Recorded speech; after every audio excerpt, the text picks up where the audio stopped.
மேஷ லக்னத்துல பிறந்திருக்கிறீங்க.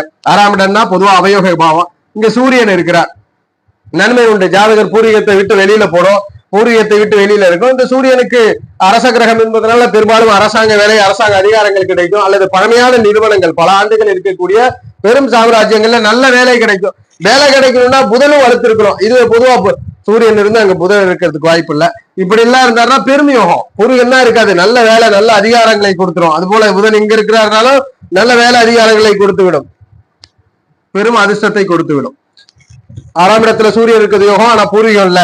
ஜாதகருக்கு பூர்வீகத்தை, இதுல நோயை பத்தி எல்லாம் பார்க்க வேண்டாம். 6ஆம் இடத்தில் இருக்கக்கூடிய கிரகம் எவ்வளவு நல்ல பலன்றதை பார்ப்போம், நோய்க்காரக வேண்டாம். சூரியன் இருக்கிறது மேக்சிமம் நல்ல பலன். கண்டிப்பாக அவருக்கு பூர்வீகம் தான் இல்ல, ஆதாயம் உண்டு. சந்திரன் இருக்கிறார், சந்திரன் 6ஆம் இடத்துல இருக்கிறார்.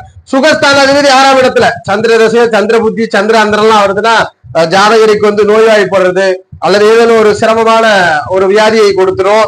சந்திர புத்தி, சந்திர அந்தரம் அல்லது சந்திர திசை வந்தா சிரமம். மற்றபடி நல்லா இருக்கும். 6ஆம் இடத்துல சந்திரன் இருப்பது சேவை சம்பந்தமான வேலைகள், நீர் சம்பந்தமான வேலைகள், வெஜிடபிள் சம்பந்தமானது, உணவுப் பொருட்கள் சம்பந்தமானது, உணவகங்கள் சம்பந்தமானது, டிரான்ஸ்போர்ட் சம்பந்தமானது, இதெல்லாம் இந்த சந்திரன் 6ஆம் இடத்துல இருக்கும்போது நல்ல வேலை அமையும். நோயின்னு பாத்துக்கிட்டா சந்திரன் கண்டிப்பாக அங்க இருக்கிறது ஃபேவர் அல்ல.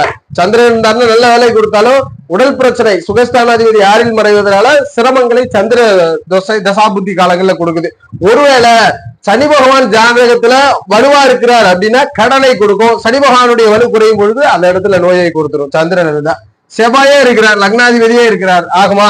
செவ்வாய் இருக்கிறாருன்னா ஜாதகர் ரொம்ப கோபக்காரரா இருப்பார். கண்டிப்பாக செவ்வாய் 6ஆம் இடத்துல இருக்கும் பொழுது ஜாதகருக்கு அவயோகமான கன்னியில் செவ்வாய் இருப்பது அந்த அளவுக்கு விசேஷமான அமைவுகள் இல்லை. அதே அடிப்படையில இங்க ரத்த சம்பந்தமான நரம்புகள் சம்பந்தமான நோய்கள் செவ்வாதச செவ்வாபுத்தியில வரும். அல்லது ஏதேனும் ஒரு வகையில் ஜாதகம் செய்யக்கூடிய வேலை மக்கள் சேவையா இருக்கும். ஒன்னு யூனிஃபார்ம் சர்வீசஸ்ல இருக்கலாம், கட்டிடங்களினால் இருக்கலாம், நிலத்தை பயன்படுத்தக்கூடியது, ஆயுதங்களை பயன்படுத்தக்கூடியது, இது போன்ற வேலைகளை இங்க அமைச்சு கொடுக்கும். இதுக்கு உதாரணத்திற்கு ஒருவேளை புதன் இங்கிருந்து பரிவர்த்தனை பண்றார், புதன் இங்கிருந்து பரிவர்த்தனை பெறாருன்னா மிகப்பெரிய யோகம், மிகப்பெரிய அதிர்ஷ்டம். ஜாதகருக்கு நல்ல வேலை அதிகாரத்தை கொடுக்கும். ஆனா செவ்வாதசை செவ்வாபுத்தி காலகட்டங்கள்ல உடல் பிரச்சனையை கண்டிப்பா கொடுக்கும், உடலோ நோயோ கொடுக்க செய்யும். செவ்வாய் இங்க இருக்கிறது ஓரளவுக்கு நல்ல வேலை உண்டு, அரசு அதிகாரங்கள் போன்ற ஒரு உயர்மட்ட அதிகாரங்கள், சேவை பணி, மருத்துவம் போன்ற அமையெல்லாம் கொடுக்குது. ஆனாலும் ஜாதகத்துல குறைந்தபட்ச லாபம் தான். சூரியன் இருக்கிற அளவுக்கு செவ்வாய்க்கு இல்ல.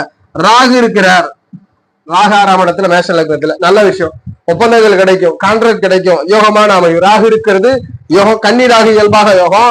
இது ஒருவேளை புதன் ஸ்தான உறவை பெற்றிருந்தாலும் ராகு இருக்கிறது ஜாதகருக்கு டெக்னிக்கல், டெக்னாலஜி, நெட்வொர்க், சாப்ட்வேர், வெளிநாடு, தூரதேசங்கள் சம்பந்தமான பெருவெற்றிகளை கொடுக்கும். ராகுனுடைய காரகங்களின் அடிப்படையில ராகு இருக்கிறது யோகமான